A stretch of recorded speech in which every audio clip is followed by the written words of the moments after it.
Yes. Yes. So, perfect. And to introduce myself, I'll let Dr. Amy Lopez introduce herself after, but we're part of the family team at the Johnson Depression Center.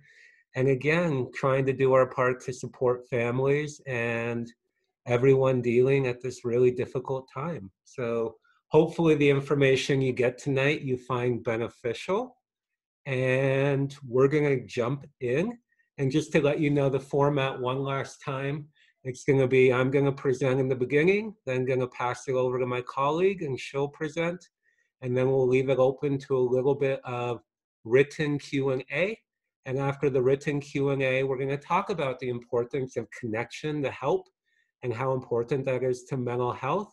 So we're going to give opportunities for people who want to stay on to meet in small groups and get some support around this really difficult time. So glad you're here and let's begin. So now, hopefully technology is going to be my friend. It's not always my friend. But Amy, we good? You seeing me? Perfect.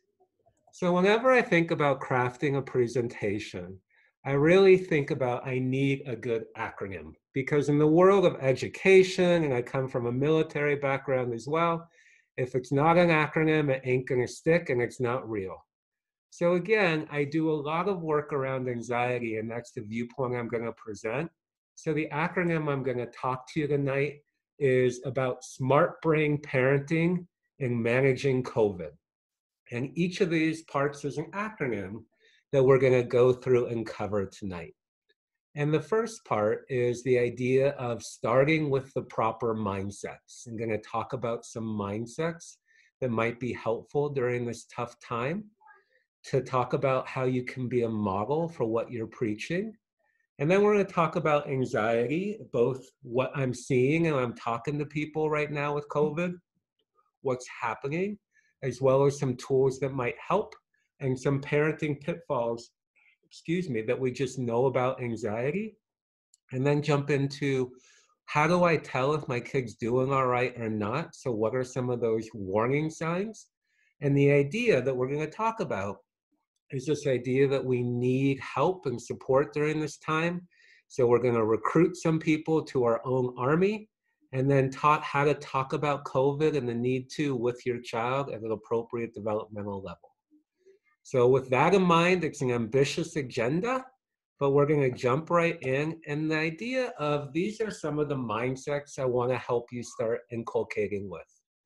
And the first mindset that we're going to jump into, and the four mindsets we're going to talk about, is what I'm calling the marathon scheduling mindset, the learning curve mindset, the skiing mindset, and the stress management mindset. These are all just different concepts, but ways of trying to approach this time to think about. And the first thing to know with kids, schedules are helpful. And again, younger kids really thrive with more schedule and routine. But again, when when we first all got kind of news we were going to be home, parents got really ambitious and they wanted to build a schedule, and kind of that's what you see in the middle of every minute scheduled and all these ambitious projects we're going to do, how we're going to do it. And that kind of schedule I'm calling more of a sprinter schedule. It's a really breakneck pace, and it's so much, it's both overwhelming for all of us as parents who have to do things and juggle multiple demands. So that's a really hard thing to do. And quickly parents realize, like us too, that that's just way too much. So trying to create a schedule that feels manageable at this time. And so one of the ways we do that is our kids sort of have these four categories based on our family values. And we come up based on their ages. I have three kids, a 6-year-old, a 10-year-old, and 12-year-old. What are proper activities? And before the end of the day, each of them have to do two things in each category. And we write them down so they can see them. And that's when they get kind of their free time and relaxation time. So mind activities are what you might think of school, learning. For my 6-year-old, it was learning to tie a shoe this week, quite a victory. To math, to whatever that is. To my 10-year-old, it's learning coding, body activities, getting out, getting moving. They still love soccer, so getting them outside playing, things that they deem are good for the soul, things that involve laughter, art, creativity, music, other things. And then this category that we talk about, being a good citizen of the house. And that might be chores, helping their siblings out, helping their brother, learn to read, or walking the dog, feeding the dog. These are all kind of categories. And each of them know they have to do 2 a day, which is very manageable and kind of self-directed. They pick the 2, they can do them when they want, but in order to really get their free time, that has to be accomplished before that. And another thing, working with kids and adults too, it's a pretty crazy phenomenon, but the idea of having things written down, just to know the power of having something written makes it much more real. And I've seen this in my life as well, that if someone said, hey, you need to do X, I wouldn't do it. But if it's written down, like on a scavenger hunt, hey, go get a person to sing the national anthem. If you went up to a stranger, they probably wouldn't. But if you have it written on a sheet of paper, they're going to follow it, even adults. You can try it sometime yourself. But what I would say, trying to have whatever schedule that works, that is manageable, have it written and that your kids can interact with and see. Don't just talk about it. So that's kind of the first concept. And then the other concept, mindset, is remember, this is all new for us. This is a new thing, having to manage at home, our job, kids, all the demands, all the stresses going on. And there's a learning curve to it. And anytime anything we do in the beginning is not going to be great. We're just not. That's why you want people who've done it before. You want experience. So as you're finding your feet in this process and you're figuring out how to parent and manage, I'm going to really challenge you to respect that there's going to be a learning curve. 2 weeks from now, you're going to be better at this, but to be kind to yourself in the process. Don't beat yourself up. Expect that you're going to learn and grow and you're going to get better, and to really be kind to yourself.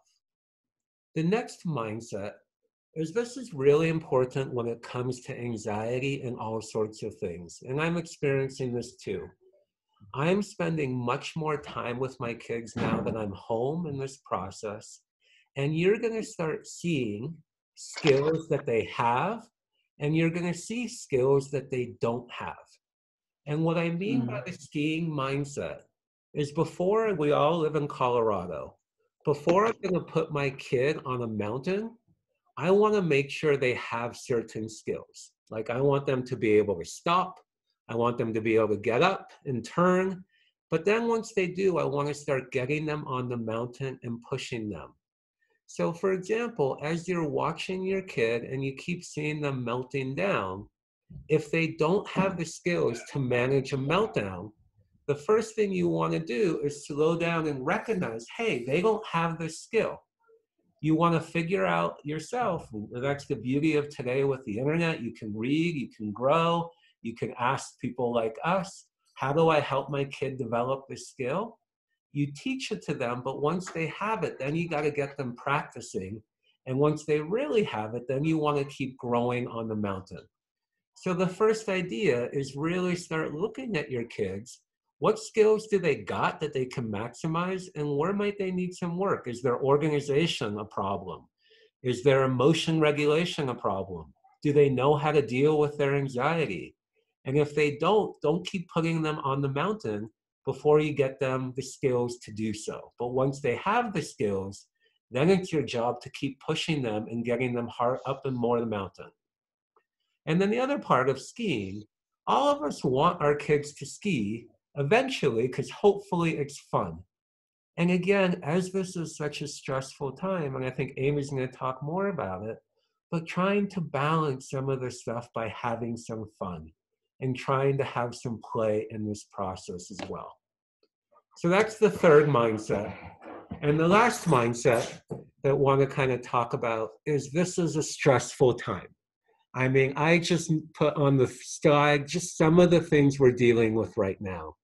Our own family safety. Many people are worried about their parents and the elderly, work, financial security. And then we lose all our outlets. We can't go to the gym. We can't do activities. Our kids are dealing with this too. And in the middle of all this, food insecurity, our kids' emotional state. Now we have to be our kids' teacher. We got to deal with hoarding and finding toilet paper. And oh, yeah, we have this thing called a global pandemic too.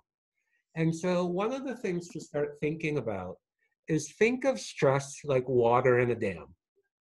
And it's really important in this time to find ways to get the water out of your dam. And traditional stress management of doing yoga, of stuff, is great, but it's not going to get the water out. You need active ways, and that can be venting, sharing, journaling, finding ways to connect, to put your emotions into things. So you have to figure out ways to get some of this water out. And if you don't, what's going to happen to a dam that keeps getting more and more water and doesn't find ways to get out?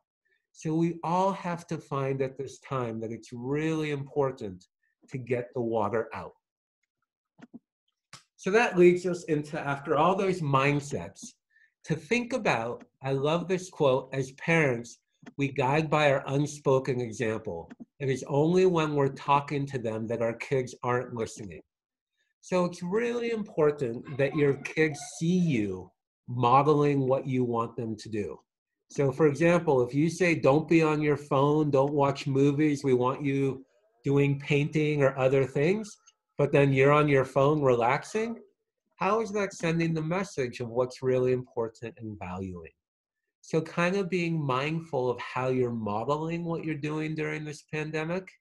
And also the idea that I have in the middle, remembering that adage that if we were all on an airplane right now and the mask dropped, who would they tell you to put the mask on first? They would tell you to put it on yourself first, even when you have little kids or kids, because if you're not there, you can't help your kid. So as you're thinking about your own dam and all this stuff, you got to take time out and schedule it, build it in to take care of yourself and find ways to release the water and find that space to have it be manageable. For me, I always find that in the morning, I'm waking up early and I start my day by myself on a run. And that really helps me find and check in with my dam, tune in, and helps me start the day with my best intention forward. So then, now we want to jump into what I spend my life dealing with and working on and trying to help: anxiety. And so I've kind of categorized people's reaction to COVID and their own anxiety that they're dealing with into 4 categories. So I'm calling the first category, as you can see, is the meme from Die Hard. These are all movies that I grew up with, if you haven't noticed. So the first one is Die Hard, and that scene where Bruce Willis throws the body on the cop car and he says, "Welcome to the party, pal." So there's a number of highly anxious people out there who are feeling actually relieved and like, oh my God, now you get what it feels like. Now, as a partner, you know how I feel all day long. And they're feeling kind of okay in this process and actually better because everyone now knows what they're dealing with. The next one we're going to move over is from, I don't know if you saw the movie Crocodile Dundee, but in this great scene, a guy pulls out a knife and he says, "That's not a knife, this is a knife." And in that spirit too, anxiety is a weapon. If someone can mute themselves, thanks. Anxiety, we talk about it, is sort of like a weapon. And it's looking for opportunities to grow that weapon. So there are a good subset of people I'm working with whose anxiety has really grown in the process. And it's now fears around COVID, of getting sick or not even for themselves, but people they love. but that fear is now guiding them and controlling their actions, and it's taking control. Another big category that I'm dealing with is down below is the Dorothy in Kansas. There's no place like home.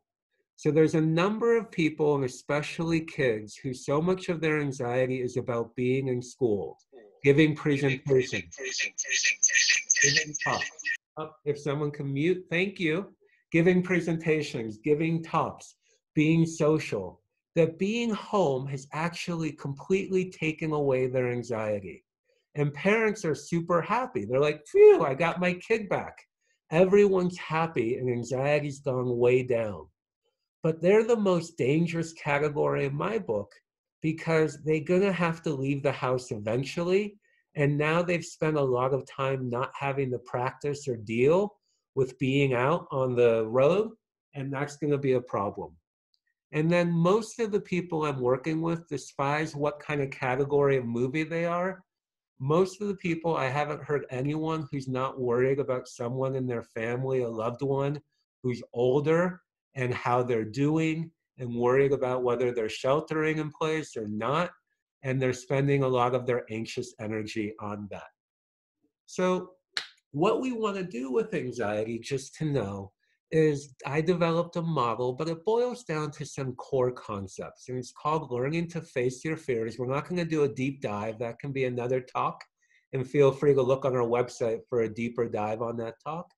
But we do want our kids and ourselves to have the ability to calm ourselves down physiologically. And then at the same time, besides calming ourselves down physiologically, which is the F step in learning to identify that we're anxious, we do want to have tools to listen to our anxiety. So for little kids, I call it our worry brain or our bully brain, and you can start using that even now with your kids. To adults, we use that too, our anxious brain, our worry brain. And we need to learn to hear our worry thoughts and talk back to them. And then we have to have skills that do help us climb the mountain, keep climbing that ski mountain. And the more we rehearse, the more we practice, the more we problem solve, that doesn't involve avoidance, are some of those key tools. And parents, if you do have kids who are anxious and they've fallen into the Dorothy in Kansas land, I would encourage you to really still practice and make them simulate situations that they're going to have to go back to not let their anxiety grow in the process. And again, one last thing to kind of mention is anxiety as we go down. Anxiety is like that silly rabbit we all grew up with. And it's looking for tricks to control us. And as I'm talking to a lot of people during this time who are anxious with COVID, here are some of its primary tricks that it's using on you to control your actions at this time. The first one, I call it A to B. It starts worrying about things way off in the future. And by that, 6 to 8 months from now, what's this world going to look like? How's it going to be? And there's so much that's changing even on a daily basis that it's hard to worry, to know what's going to happen. So that worry isn't really helpful. And worrying about it isn't the same thing as planning for it, dealing with it. Worrying is just worrying. And so if you find yourself worrying about things beyond a month from now, not planning, but just worrying, tell your anxiety, I'm not going to let that trick work. I'm going to worry about the next couple weeks and what I can control. The next one is what I call the deep down trick. And anxiety loves this one in the form of deep down, you know you're going to get the virus. Deep down, you know someone in your family is going to die. Deep down, you know. Don't believe what they're saying. Don't believe the facts. None of this is going to work. Deep down, you know. And that's a very powerful trick to control us. And then the next one is the broken record. It just loves to repeat itself. And the other one it loves to do is just get us to avoid by getting us to focus on the shiny object. Oh, the movie, the show. And it keeps us from kind of dealing with things by getting us caught up in things that aren't important. So your job is to kind of start realizing that anxiety is trying to trick you and take control of your brain. Your job is just like the Tricks Bunny Rabbit commercial. It says, silly anxiety, I'm not going to let that trick work and keep it from taking over. And then again, I know it's a lot and a lot of information, but as parents, there's a lot of things around anxiety that we do wrong that helps an anxious kid's anxiety grow. And so my basketball coach used to say, if you can do it wrong, you can do it right, but you have to know what you're doing wrong. And so here's a list of all the things in the anxiety world we know that people parenting, we do wrong that contributes to anxiety. And I'm going to go through some of them. The big one is to know in our parents' generation, we try to be the snowplow. And that's what our parenting generation is called. We want things to be smooth for our kids so that they don't have to deal with adversity. And actually, that's a good thing about the coronavirus right now. It's helping our kids learn to deal with adversity and roll with things. And that's going to be an important skill to teach their anxiety that they can handle stuff. Another is that parents, a lot of times we don't mean to do this, or we do. We might go to a party and say, oh, it's great, it's amazing to the host. And then on the way home from the party, we start criticizing, oh, can you believe she did that? Can you believe he did that? That party was horrible. When we do that kind of hidden criticality, it teaches our kids not to trust what we're saying and to worry that other people are thinking things. So if you do that, you want to be aware of it and try to resist that. And accommodation is one of the biggest things we know, that accommodation is when we change environments so our kids don't have to be anxious. And it's one of the number one things that leads us down a slippery slope to cause more anxiety in a kid, is when we let kids not have to deal with things. And again, with that, we want to, again, teach them these anxiety skills, but we want to start to pull away accommodation and not let that happen. The next is kind of pretending that they're going to get over it, that there's not an issue, pretending that there's nothing wrong. That's also a big danger. But a big one that's really hard in the age of COVID, you're going to hear a lot of people tell your kids, assure them they're going to be fine, everything's going to be fine. But assurance actually in an anxious brain stokes it. And we want to tell the kids and be realistic with them, but try not to give them assurance. Just say, we're doing all we can. We are working on it. We're trying to make things right. That's why we're doing what we're doing, but not guaranteeing or being the person that says everything's going to be okay, because that's how anxiety learns. That's what it needs to be okay. It's going to keep seeking that reassurance, which grows anxiety. So just to kind of be aware of some of these things. Oh, and the last one, and this is my big fear right now for growing anxiety in the age of COVID. I call it anxiety priming. And anxiety priming is where when we go out to things, if we already have a kid who's anxious, and all we do is point out all the dangers. And I feel even myself being pulled to do that now with my kids.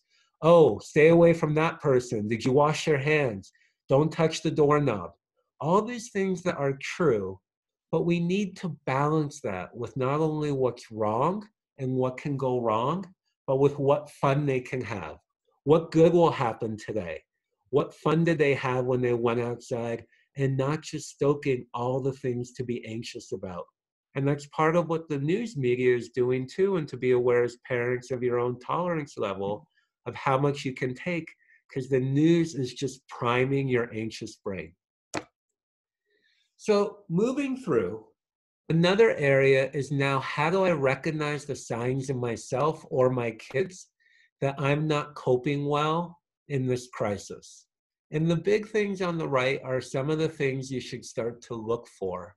And the bottom are things that kind of happen when anxiety is starting to really get control of us. But if your sleep is really impacted, if your appetite is changing, if your mood is going away and it's going on, these are all signs, or a lack of motivation, can't focus. But a big one, if things aren't giving you pleasure anymore, if you're relying on substances, if you're isolating, and beyond just what what we're being directed to do, you're going to feel, again, that's why this is so important to connect. That hopeless feeling can kind of be some of the signs that you might be getting depressed during this period, and you want to have tools to fight. So it's important to start recognizing some of these signs. And it's a normal sign right now with all this transition for your kids to be a little more emotional, have a little more of a difficult time managing. But if you see a lot of these patterns coming together, it might be a good time to consult with someone and see what we can do to help. So the last thing we want to do, again, because isolation is so dangerous both for anxiety and depression, and that's what we're going to do, I'm going to challenge you to a quick challenge and all of you to get out your phones. But we need to help recruit and stay out of isolation. And a lot of things when I say we're recruiting, in that army we might try to recruit, we might need some extra emotional support right now. We might need someone who makes sure we prioritize taking care of ourselves. And sometimes we need people to push us, you know? You don't want to deal with your kids tonight. You don't want to push homework. You might need that friend who comes in and says, hey, you got to go do this. You know your kids need it. So think about what you might need. And I challenge you to text someone the following the below. I could use some extra support during this time. Could you help me by? And to be as specific as possible, could you help me by letting me vent to you for 10 minutes tonight? Could you help me by when I'm having a rough day with the kids? Can you help me by letting me call you and vent? Can you talk to them over the phone? I know you can't come over right now. Can we do a virtual happy hour?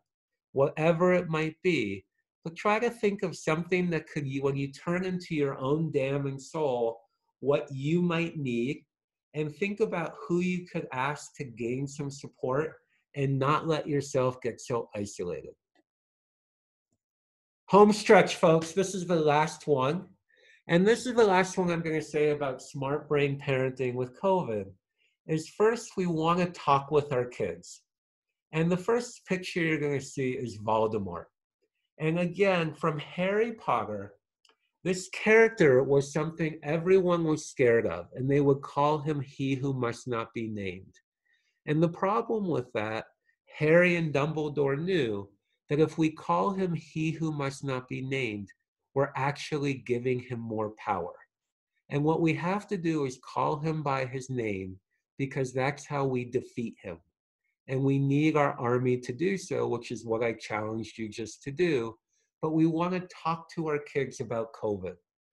And part of that talk, depending on their age, especially high schoolers, to balance that talk, not just with the lemonade that they can make during this time, but really the lemons that they've been dealt. Many of your high schoolers are not going to prom, are not graduating. I'm working with many college students who are now home, that their semester is gone, they're away from their friends, they've lost a lot of things. Give space for yourself too to talk about the lemons, to vent about them, to share that this sucks. I don't want lemons in my life. And to balance that with how can I deal and go on and make some lemonade. In the last slide, you'll see who's this person there. This is one of the gurus in our psychological field. His name is Scott Miller. And Scott Miller did this cool thing.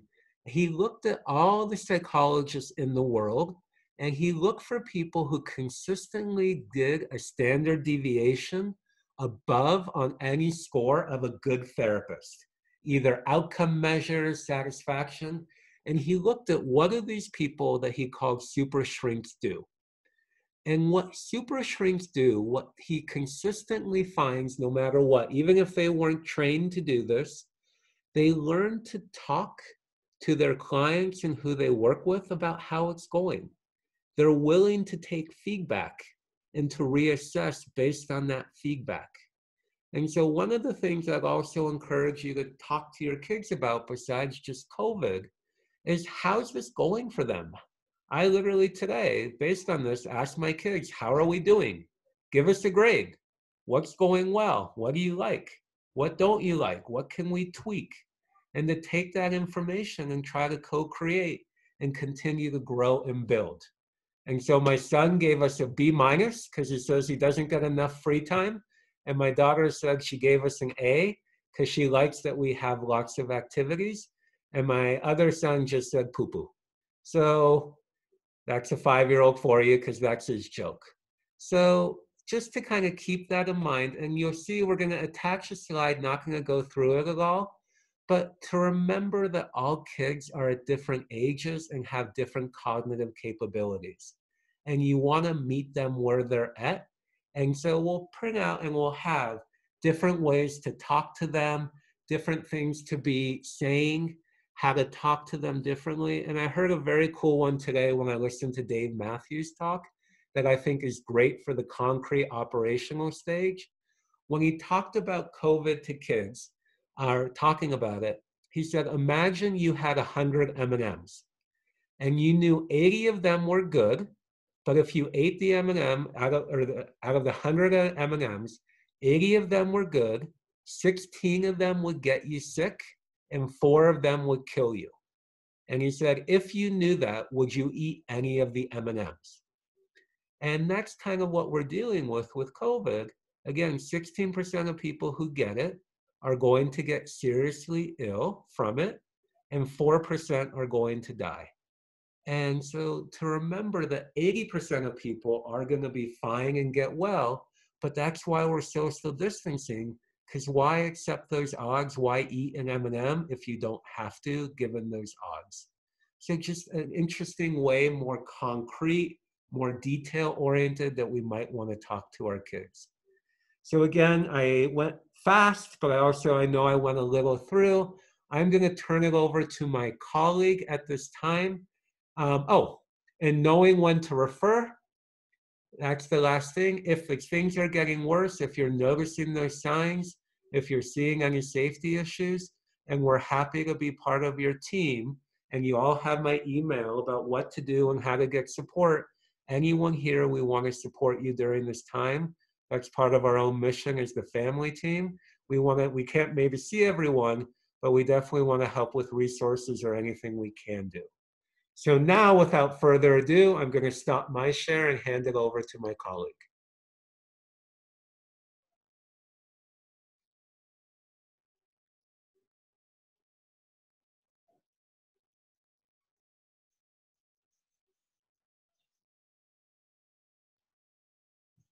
Thank you, Scott. Thank you so much.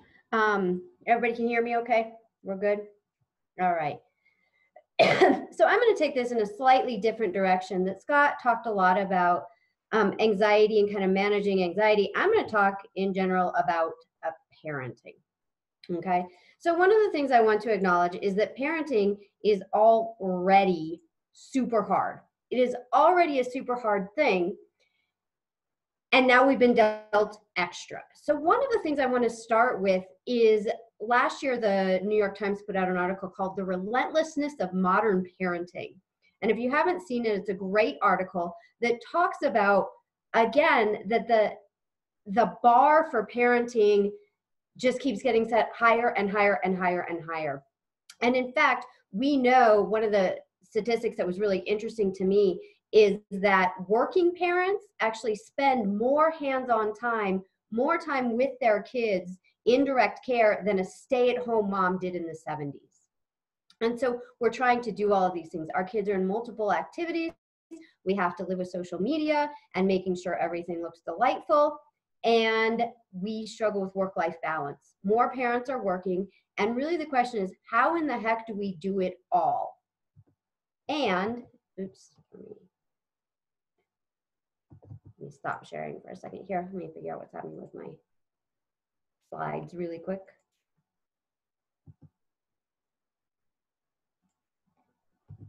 Okay, and then we add in, oops.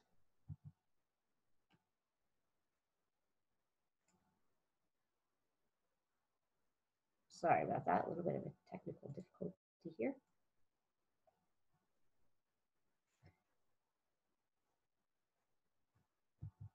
And then we add in social distancing and distance learning to the fact that we're already trying to do it all. So on top of all this stuff we were doing here, now we have to do this. So what do you think happens to parent stress levels?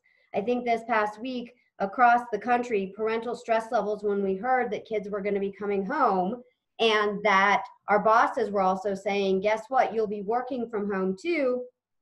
All right, I think we all need to take a minute to breathe. So now this is modern parenting. We still have the laundry and we still have the fighting, but we now have to deal with potential illness. We have to deal with bosses who want our time and energy. We have to figure out how our kids are going to learn, and we have to figure out how we're going to work at home, all at the same time. Completely doable, right? So whereas Scott was talking about managing anxiety in your kids, I'm going to switch gears a little bit and talk about how do you manage anxiety in yourselves, and how are you going to get through this time doing all of this, right? So part of it, again, we try and tell our kids it'll be okay, we're going to figure it all out. And really, Olaf is our guide, saying what can we control and what can we not control? And can we really focus on those things that we can control and spend a lot less time worrying about those things that we absolutely can't do anything about? To realize that right now, in the middle of a pandemic, that is not the time for parenting perfection. So what can we shoot for?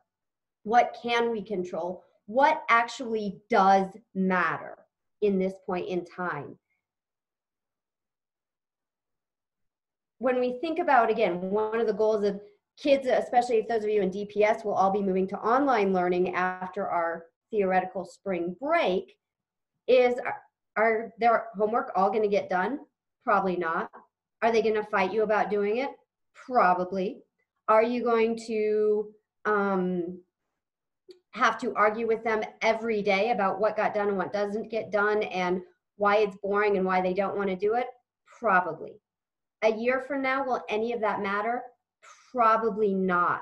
One of the most interesting articles I found about educational attainment came from Katrina, from Hurricane Katrina, which is really, in our lifetime, we've never seen anything like this pandemic, but Hurricane Katrina was one thing we have to compare it to, where everything kind of got shut down temporarily. And they actually did studies to say, for those kids who lost that educational time, how much did that set them back? And the answer was it actually didn't. So those of you worried about this 6 weeks or 3 months of school that our kids are not going to get, and if you don't get their distance learning done, guess what? They probably are going to be okay. And that's what we have to really refocus back to, is our short-term versus long-term goals, right? Overall, they're going to be okay. Long-term, they're going to be fine. So is that worth the fighting and the arguing over whether or not they did 20 or 25 minutes of reading today? I want to talk about this from a developmental standpoint. As Scott said, that we're going to talk about the illness from a different standpoint, but we're also going to talk about activities. And so a lot of you who have parents of infants may be dealing with loss of daycare. And so that's really the first question, is what do we do? In reality, infants and toddlers, you're probably not going to see, they're not going to notice a disruption to their routine. So it's figuring out, how do you work around their routines? Can you figure out how to do nap time? Can you figure out how to work during nap time, or how to revise your work schedule around times when they may be able to self-soothe or take care of themselves? And thinking about that, like I said, they're not going to be as disrupted, but you as a parent are probably going to have to do more work figuring out how to work around their routine. Toddlers and preschoolers are a little bit of a challenge, in part because, one, they don't self-occupy very well. And so even putting Frozen on again and again, a lot of toddlers can't even get through the entire movie. That by the first song, they're like, all right, I'm ready to do something else. So this is what Scott talked about, is how can we access our community? If you're trying to still work at home and parent, what can you do? One of the things, we'll talk about this in a minute, you can do is set up different centers and give them places to go and things to do. I think for toddlers, it's a little bit harder to explain. This is why we can't go to the museum. This is why we can't go to the park. I know we usually go get ice cream, but we can't do it right now. And I think that's a little bit more challenging. For the most part, school age kids, again, we can talk to them about what's going on, but we have this other dilemma. One is, are we going to force the online schooling issue? And two is general screen management. I have a 7-year-old, and you know what? It's been really easy for me to be like, I have to take a call. Can you go ahead and just hop on YouTube for a little bit longer? And of course, she's like, yeah, sure, of course. But my question is for me, how much YouTube is going to be too much? I don't know, and I don't know that I'm there yet. What we've been hearing from parents of teens is the dilemma is managing social distancing. Is that especially when they see their friends posting on Snapchat or Facebook or other places like, hey, hanging out with my friends, and you're saying you can't do that, I think it gets really frustrating. I think the other piece then that Scott mentioned is the grief and loss around the missed milestones. Maybe their last year to play a sport. They may not get to go to prom. They may not get to go to graduation, and really being able to deal with that developmentally. Okay. So then how do we do this? What do we do? So again, breaking it down developmentally. For infants and toddlers, like I said, is thinking about you adjusting to their routines, not expecting them to do anything different. As best you can to adhere if they were in daycare, to kind of follow that routine because that's the routine they already know, and then making use of their downtime. And then again, asking for help, finding ways to split it with the parenting, to split the parenting, what other resources you may have, maybe older siblings. I heard a parent today who has an 11-year-old and a 2-year-old, and she said that in the morning she set up sibling time where the two of them get to play a game together, which gives her a minute to respond to some emails. For preschoolers, again, coming back and thinking about, one of the things we did in my house was I set up several centers. And so throughout the house, I had an art station, I had a science station, I had a reading station, I had toys and games and puzzles already set out, so that when my daughter said, well, I'm done with this one, or I'm bored with this one, I could say, well, just pick a different center. So that was one of the things I did. I got up in the morning and kind of just set those things up with the idea that she could move around as needed to be. And then really allowing for self-directed play. The preschoolers can play by themselves. They can, and they can play with each other, and giving them the space to actually do that. We don't have to get on the floor and play Barbies with them. Contrary to what they may say, and as much as they're bugging you and saying, please, can you play with me, to say, maybe not right now. Why don't you play for a little bit? When I finish this email, then we can go throw the ball, okay? School age kids, it's more, again, discussions about what are the expectations, and setting up, as Scott said, a loose schedule or a loose routine. So saying, during the course of the day, I'd like you to do some reading, I'd like you to do some schoolwork, I'd like you to do some chores, I'd like you to do some exercise, and then beyond that, we can figure out what activities are acceptable. You know, yes, you probably are going to get some extra screen time. You probably are going to get some extra video game time, but there's a trade-off for that. And that is that we need to help each other out right now. You know, having some family meetings and family discussions about what that looks like. For adolescents, the schoolwork is not necessarily as much of an issue because a lot of them can do self-directed schoolwork. I think where we run into the problems more are, one is feeling like then they're on their screens all day long, between doing their homework, talking to friends, amusing themselves with video games. And so thinking about, I also want you to work in exercise, I also want you to work in chores, and how can we figure out how to do that? Again, being able to talk openly about why different families have different rules, even though the governor or the mayor or whoever has put these rules in place, why some parents may still allow it, and why you're not going to allow that, and have those discussions. And then I had heard this term once, which is embrace the suck, which is we are all going to acknowledge together, this sucks. This sucks. None of us want to be doing this. How can we get through this together and acknowledge that it sucks for all of us? Okay. This is a really important one. is I want you guys to hear this loud and clear. It is okay for your kids to be bored. In fact, there are some real benefits to boredom. It's where creativity grows. It's where problem solving grows. This generation of kids has a really low tolerance for boredom. A really low tolerance for boredom because they have something easily to amuse them. They can find a phone, they can find a screen, they can find a TV to take care of that really quickly. They haven't had kind of that dilemma of we only have 4 channels. I mean, when I was growing up, the only time there were kids shows on were Saturday morning. Now, even at 2 a.m., you can find a kids show. And so thinking about what can we encourage them to do and to really settle in with being bored. Go play in the backyard, go look for rocks, go for a walk around the neighborhood. Today, actually, my daughter and I did a neighborhood scavenger hunt that I found online, and it was really basic stuff like find a blue car, find a Christmas wreath. So really thinking about, could they make that stuff up? Pushing them to say, what else could you do? Tap into that creativity. I think the biggest problem is for parents hearing that I'm bored is really painful for you. And so part of it is to say their boredom is actually not your problem.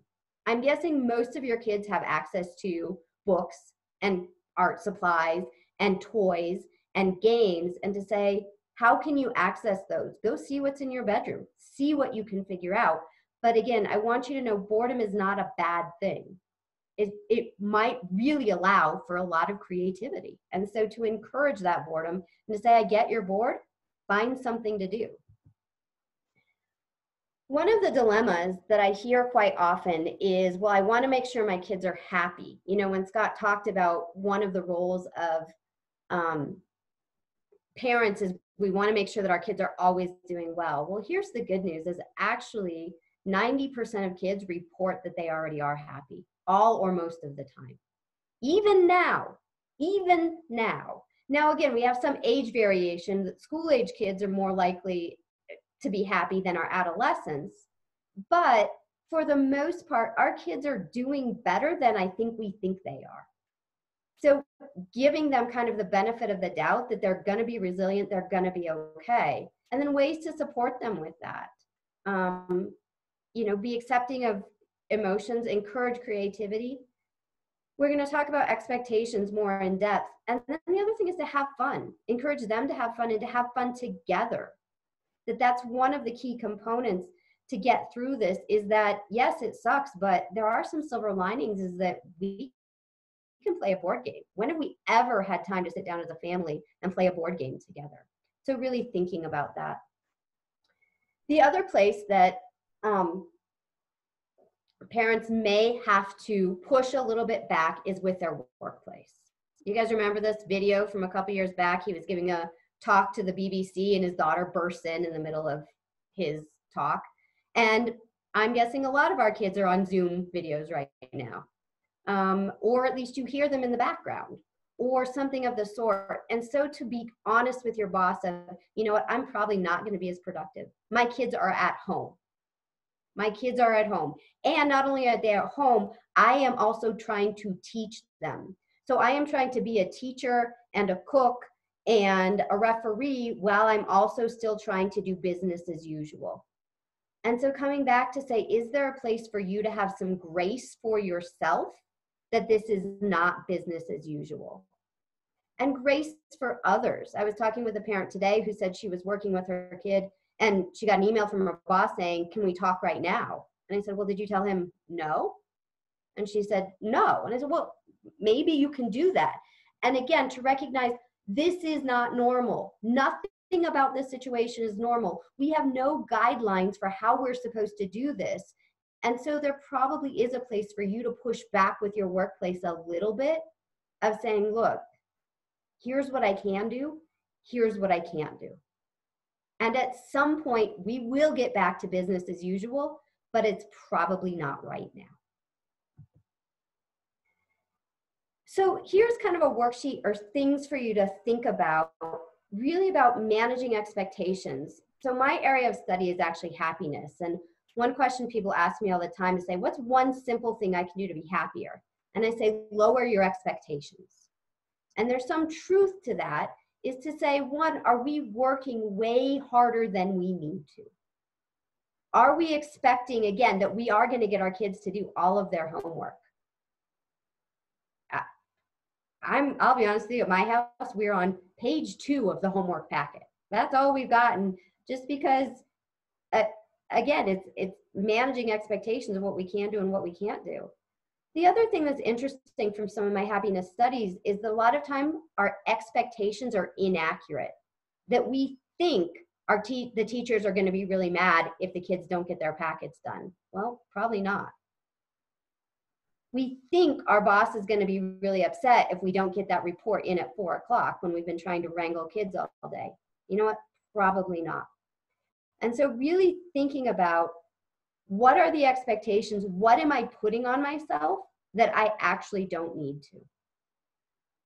And so one of the activities you may want to do at some point is to write yourself a job description and then cross it out and write yourself a pandemic job description to say, what can I truly expect of myself during this time? Okay. The other thing is to share those expectations as a family, is to say, guess what? We're all in this together. It sucks for everyone. None of us want to be doing this, but it is what it is. So how can we work as a team? How can we work together? And really sitting down and coming up with a family plan to say, what are we going to do? Here are the things that need to get done. Here are the times in which we need to get them done. Who's going to work where? Are you take the playroom, I take the bedroom? Who's going to use the Wi-Fi? What if we only have one laptop? And then a process for what are we going to do if we start getting on each other's nerves. I went to a training one time where the presenter said that fun is the antidote to fear. And I just thought, wow, what a fascinating concept to say, again, we're so afraid and we're so anxious at this time. What if we went against that with fun? What if we challenge some of that with fun? And so right now, what are the fun things that you have done with your kids? What are the things that you rarely get to do with your kids that now you have the time and space to do? When was the last time you laughed? So interestingly, 4-year-olds laugh about 600 times a day. Adults about 15. Maybe they know something we don't know. And to come back and really say, okay, how can we incorporate fun into this, even if it's something as simple as a nightly walk? What are you doing to have fun as a family? Because that's also going to keep you guys from getting on each other's nerves. That also is going to restore the love, restore the compassion, and it's also going to help you guys feel closer as a family. And then finally, you guys can do this. We can get through this. We can all get through this. And what can you do to encourage each other? What can you say to each other to say, this is not all doom and gloom. We can do this. And how do you help your kids do that? And I get there are times that your kids are probably going to do that for you. And then how can you do that as a community? And so I think that's one of the things that we want you guys to be able to do now is we're going to open it up via chat for some questions. And then we're going to give you guys some opportunity in a breakout room to go through some of these questions and talk about how can you encourage each other? What do you need to vent about? What do you need strategies on? Okay, so I'm going to pop into the questions really quick and see if there's anything here that we can answer. And I'll let you take a look too, Scott, and see if there's anything. Yeah, and thank you all, for being here. One that keeps coming up, this is being videotaped, and we're going to work on creating links and also have access to PDF version. If there's anything from the PowerPoints that you liked, we will definitely be making these available. And then the other thing we'd like to do, and personally, I want to do my part to try to support the community during this time. And we were going to make this with all kind of see a thumbs up or a thumbs down. We'll do this quickly. If you would like to have this sort of every week and a little more things that you can learn and didactics, give a quick thumbs up. If you're like, this was good enough, I'm done, put a thumbs down. And that's fine by us, but if this could be a useful space to come to, and instead of overviews, more like anxiety skills you can do, kid skills. Amy does a lot with emotion management, regulation, happiness. I'm the anxiety side of the fence. We would love to do that during this time for the next while we're sheltering in place. Well, I I wanted, appreciate that. I see a lot of thumbs up. yep, there's a lot of thumbs up. There's a question. I do want to really quick address one thing that came up in the comments about not feeling like this time needs to be more pressure for you, that you really do what you need to do. And your kids are going to be okay. That just because some kids might be doing homework every day, right? Some kids might be on YouTube the entire 4 weeks. And you know what? They're all going to be okay. You do what you can do as a parent and what works for you and your family. There is not a model here. And like I said, there are no teachers who are going to yell at you. There's probably no bosses who are going to fire you. It's coming back and managing those expectations that you do what you can do. We have somebody with a question. Hang on. One of the other questions I saw, again, based on the type of jobs that we might have, our kids might have more worries and concerns. So if you are a medical professional and more on the front line, I work with military folks too who are active duty, people who are reserves right now being called in to deal and help with the virus, to remember back to kind of talking about Voldemort at the right developmental level and kind of sharing with them what you're doing to keep yourself safe, and managing and talking how you're going to work on this to keep yourself safe, and that it's your job or role that you want to be there to help others. And this is part of what you do to help. And giving space for your kids to talk about their feelings and share their own dam and to get the water out of their dam. We all have dams, and we got to make sure everyone has space to get the water out. And as a parent, you're going to take a lot of your kids' dam, but you have to have a place, and that's where that text came in. You have to have a place where you can go and dump that water out. And I'm especially working on a lot with kids of trying to let it be okay, as Amy said, and I'm saying too, this is a lot of lemons right now. This is kind of crappy. And it's okay to say that, and probably important to acknowledge that this is hard and unprecedented and it's overwhelming and it sucks to be home all the time, and not just to always see the happy silver lining. There's a place for that too. Amy, were there any others you saw? I don't know if there's any other.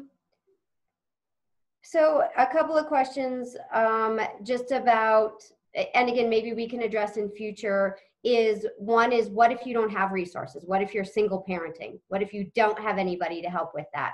And I think that's a really valid question, and maybe something we can talk about in a future or upcoming training. I think the second, there's been a lot of questions about what do we do with special needs kids? What do we do with kids who might already have learning disabilities or may already be behind? Or again, who have ADHD, where you're like, there's no way I'm going to be able to get them to sit and do an online lesson. And so I think that's something that over the coming weeks, we can definitely tailor some of the conversations or the lessons to some of that. So let me see if there's any other. And another one too that kind of came up, I saw, but the challenge of, I think it's a different challenge when you're a single parent, but also when you're a single child, when you have one kid at home versus multiple kids, and each can present different challenges. One of the gifts I have in having 3 kids is they're all kind of helping each other. They're all playing with each other and helping to entertain, which takes some of that burden off of us. And when you're a single parent, some of those things you don't have. Yeah, we can absolutely. talk about that too. Yeah, and so I think that those are definitely some things we can talk about. I think again with social distancing too, is the resources we might normally use. Like I might normally trade time with my neighbor or my friend or my parents. I can't do now. I can't take my daughter to my parents' house. So thinking about really how do we work with an existing structure. The other comment that I did want to just see going through the chats, another was, what is this doing to couples relationships, especially when they feel like the burden is not shared? And I think that's a very valid question. And actually, I think, Scott, we could probably do a whole nother series on just kind of managing the couple relationship. Yeah. while you're social distancing. Um, You and gotta like your partner at the end of this. yes, will you like your partner? I don't know. I don't know. That's a good question. So I think again that can definitely be challenging as well. And are the two of you getting time to sit down and talk about how are we going to do this, and are we doing this fairly and equitably, or can we not? You know, that some people's jobs it's easy to break away and help kids, and some people's jobs it's not. So And, um and the one thing I'll talk about on that, and we'll talk much more, but it's good to, one of my favorite researchers is a guy named Gottman. And one of Gottman's key principles and his claim, his shtick, is that if he watches a couple fight for 1 minute, he'll tell you whether you're going to stay together or get divorced. And one of the things he talks about is this notion of thinking of things like a bank account and the relationship. And right now, when we fight, when we have stress, we're taking out of the bank account. And what are we doing to replenish? And you can think of that not only as a couple, but as a family. If all we're doing right now is fighting and working on chores and taking all from the bank account, it's going to really, if we have no money in the bank account left, any little fight might tip us over. But if we're actively doing things to replenish, if we're gratitude, positivity, admiration, having fun, play, all these things replenish. If there's $1 million in the bank account and you have $100 fight, it's not a big deal. But if you got $50 in the bank account and you have $100 fight, that's a really big deal.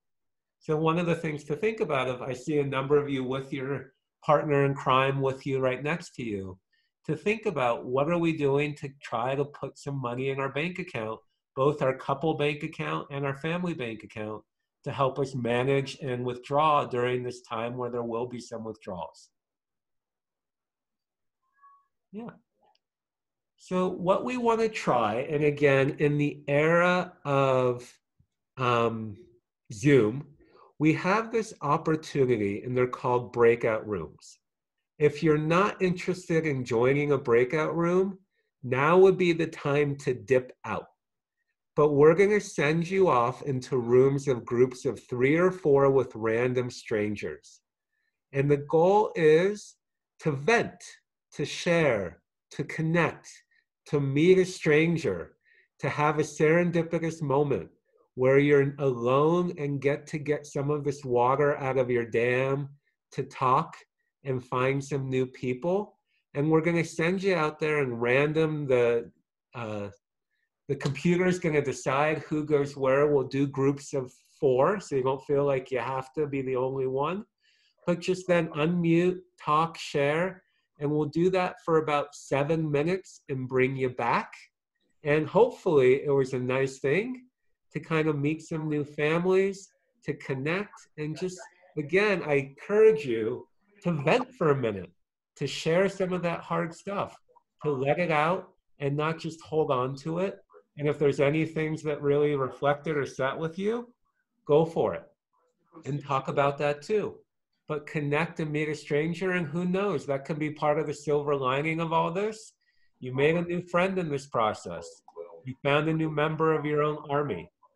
So without further ado, again, our numbers are dropping quickly. People are not that interested in our social experiment, Amy. Well, maybe they are. You know, and I don't have the breakout room option on my screen. Do you have it on yours? So it'll Yeah. be down at the bottom next to the record. So you'll have to do it. Yeah, I'm doing it right now if I Okay. can do it. So we're down to about 40 people. So I'm going to do 10 rooms. And that created, it didn't work. Breakout rooms. I already tried to put everyone in one breakout room. Is there a way to? Yes. All right, let's try again. Recreate. There we go. All right, so there's 40 people left. Thank you for those who are brave in the new experiment. We're going to send you into different rooms. You should be 2 to 3 families in there, and we'll bring you back. You'll see a sign after about 7 minutes. But I hope you make a new connection and just talk and share. Share what it's been like for you all. And if there's any solutions that you found that you like, share that with each other too, and share that with the larger group. Here we go. Just hit join when you see it pop up.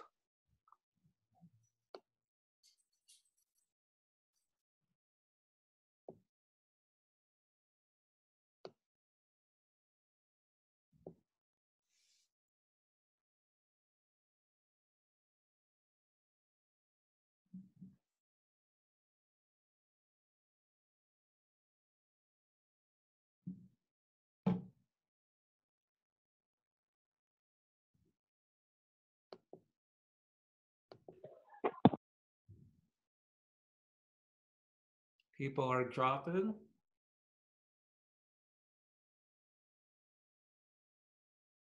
And you'll have to hit join on your Zoom.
Hey.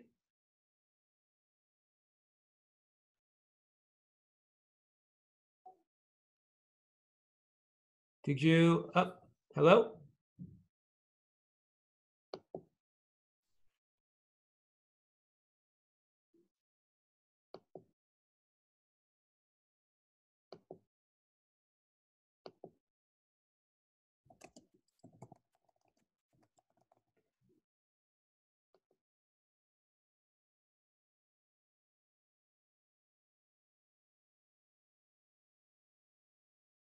Hello?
Folks, welcome back for everyone who's joining, who's tried this new experiment.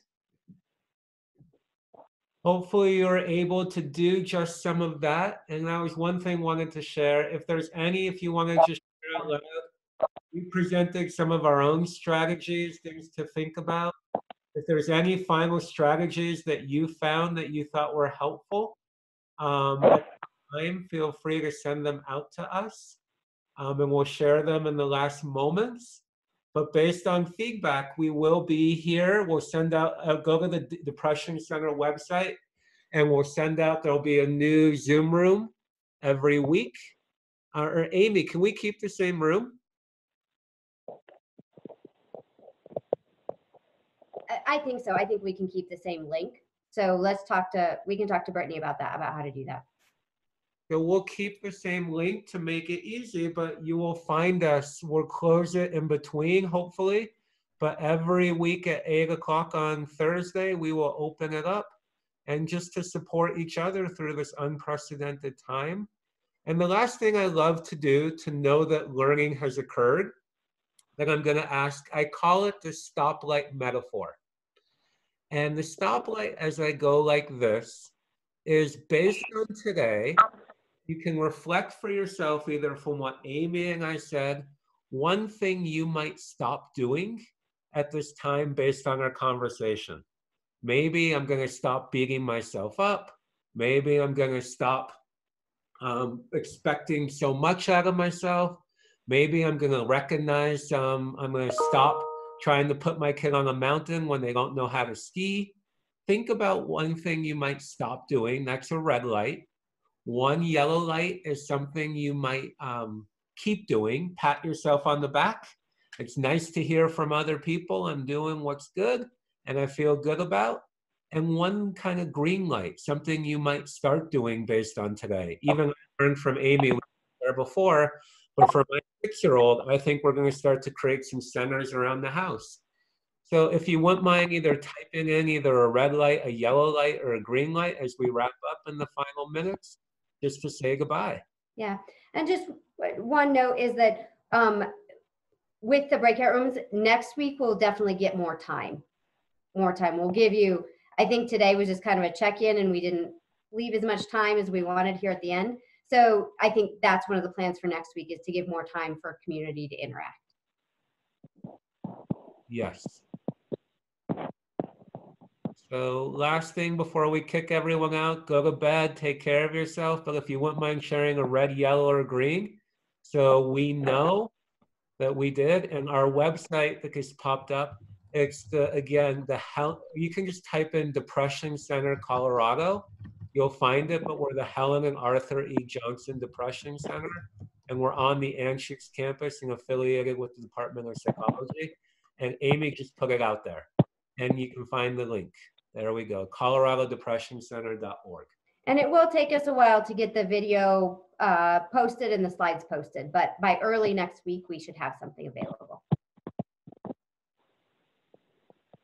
Thank you for sharing, Michelle. A red light, stop expecting my family to be perfect. Thank you, Keymaster. Let us know more time in the breakout groups. We'll definitely do that. We're all learning, as I said, that mindset. This is a new age, and this is the first time we've run anything like this. So there's a learning curve for us as well.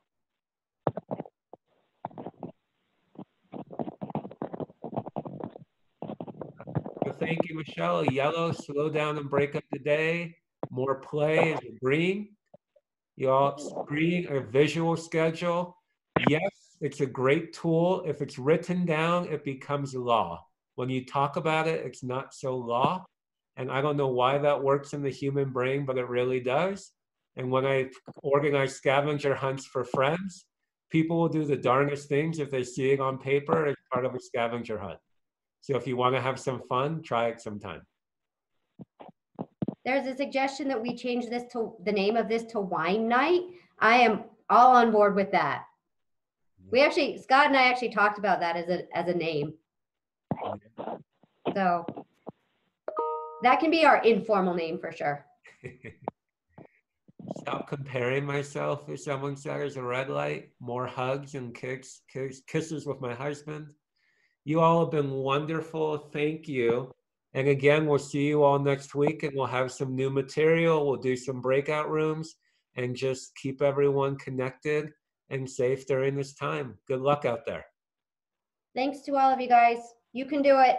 And You can thank do you, it. Amy, We'll make it through. and thank you to Amy for doing this with me.